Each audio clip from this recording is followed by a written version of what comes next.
Hi everyone, this is our ITEC6900 Spring 2019 Capstone project. I'm John Bellamy and I work with Corey Doster and Jimmy Stowe on United States Internet consumers' expectations of personal privacy safeguards related to socioeconomic variables.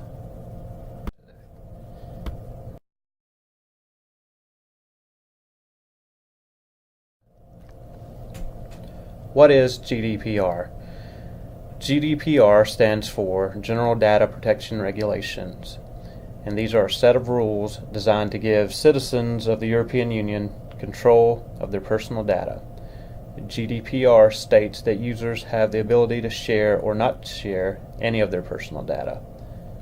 Any business or organization that operates inside of the European Union, or any business or organization that offers goods or services to customers or businesses inside the European Union, must comply with the rules.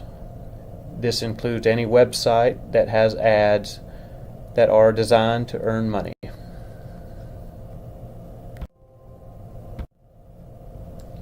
GDPR inadequacies and adequacies.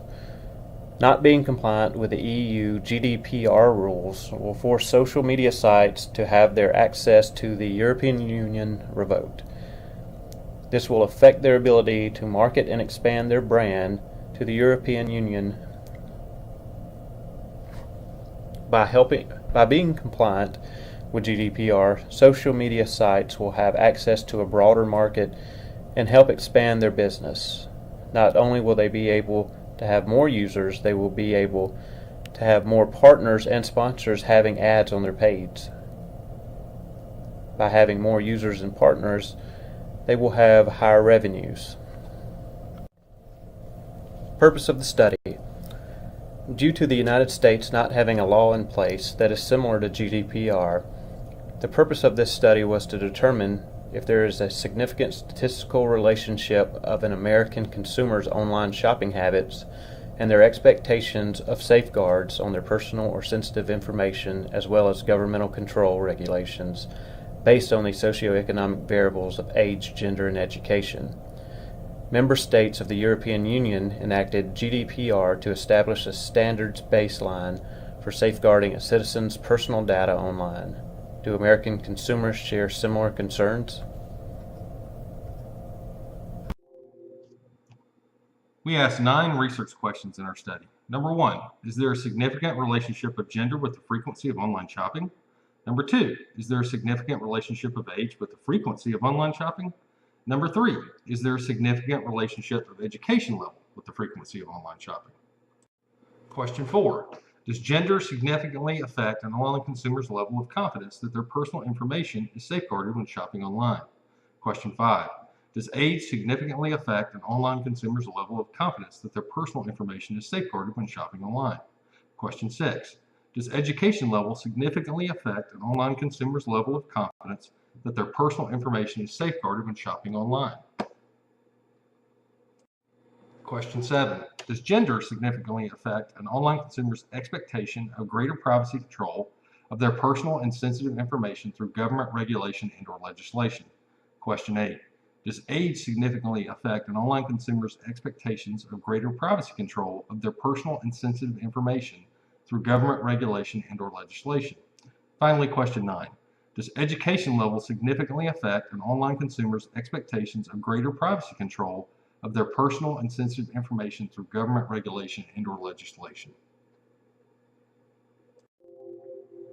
How do we conduct this research? First, a 6-question online Qualtrics software survey was developed as the data instrument for this study. A convenient sample of students from our Middle Georgia State University capstone class was utilized. The sample required students to be 18 years of age. The survey was sent to additional coworkers, friends, and family of our project group to increase the sample size. The participants were guaranteed confidentiality, anonymity, and security of their responses.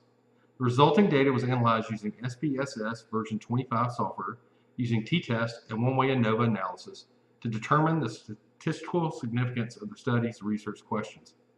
Cronbach's alpha analysis was used to gauge the reliability of our research questions, as well as Shapiro-Wilk tests for normality against the survey's small convenience sample poll.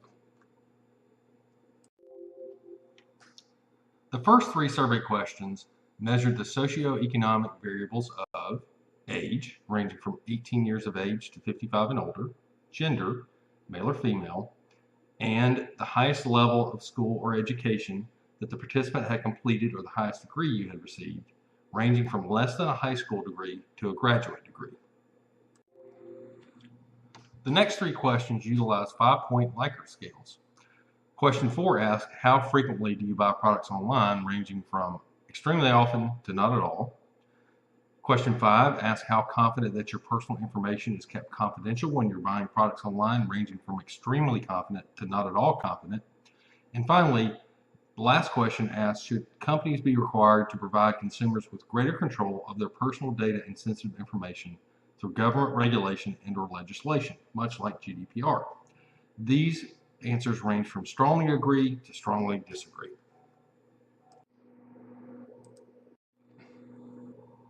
We had a total of 64 respondents to our survey. The majority of the respondents were female. A majority of respondents had college degrees, and none of the individuals surveyed had less than a high school education or equivalent.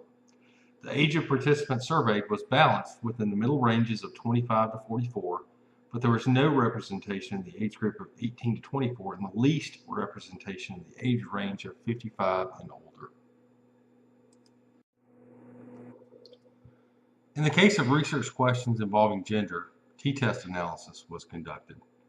Research questions involving age or education level were evaluated using one-way ANOVA analysis.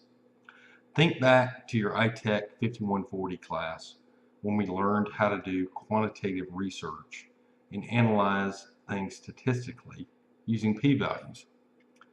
For all 9 questions in our research study, the p-value was greater than 0.05, which indicated there was no statistical significance of the questions we asked.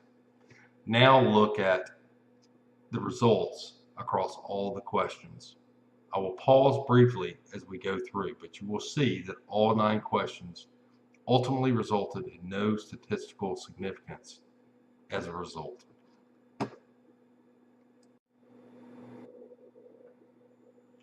Again, p-values are greater than 0.05.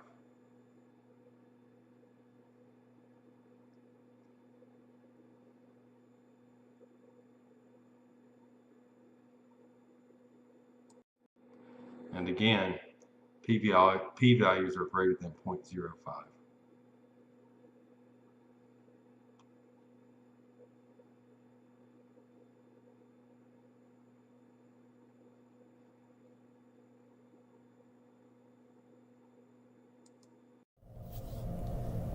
The reliability of the survey's 5-point Likert scale rating was analyzed with Cronbach's alpha testing. As you can see from the table below, the 3 survey questions that were administered to the participants are not reliable based on a calculated Cronbach's alpha coefficient value of less than alpha equals 0.88.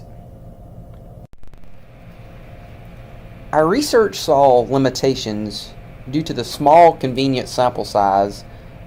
We ended up having 64 respondents, but everyone is from basically the same geographical area, mostly north to mid-Georgia.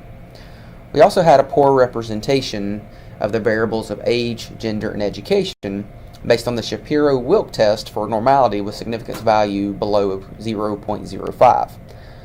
This supports the idea that these were not a normal sample distribution that would be seen with a larger, more diverse survey sample group.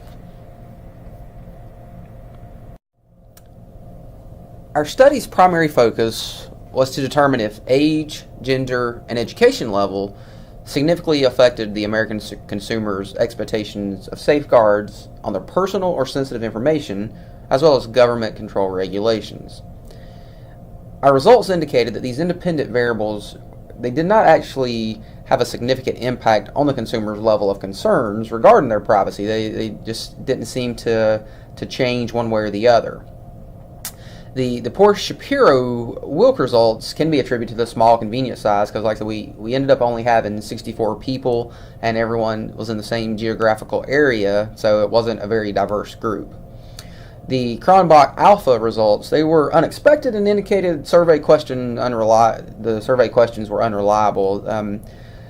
This can kind of be explained by the fact that although these questions used a 5-point Likert scale, the meaning or the value of each of the points were not consistent at all across questions concerning frequency of online shopping and the people's expectations or the safeguards on their personal and sensitive data, as well as the government control. The survey questions, they should probably be reevaluated and to ensure that the reliability in future studies comes back more accurate.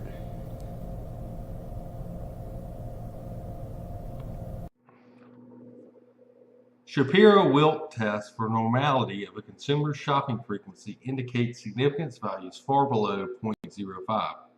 The majority of the respondents we surveyed do not shop online at all or infrequently, which could further explain why the tested variables of age, sex, and education level did not show any significant correlation to their expectations of safeguards on their personal or sensitive information, as well as governmental control regulations while shopping online.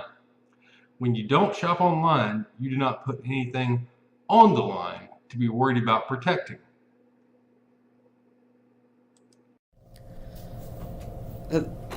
We concluded with this survey that this research does not really correlate any significant impact of the variables of age, gender, and education when it comes to privacy concerns from the American consumers, whether it be their personal or sensitive information or the government-controlled regulations. Future research probably needs to focus on a larger and more diverse group. It would be better if we could actually take a poll from people or a survey from people that are maybe here in the South, maybe up north, out west, just to try to get a different diverse group. And the future studies should specifically examine a two-way ANOVA analysis on the variables of age, sex, and education level against frequency of online shopping, and when the sample size of the Shapiro-Wilk results indicate normality at significant levels above the 0.05 instead of our results of below 0.05.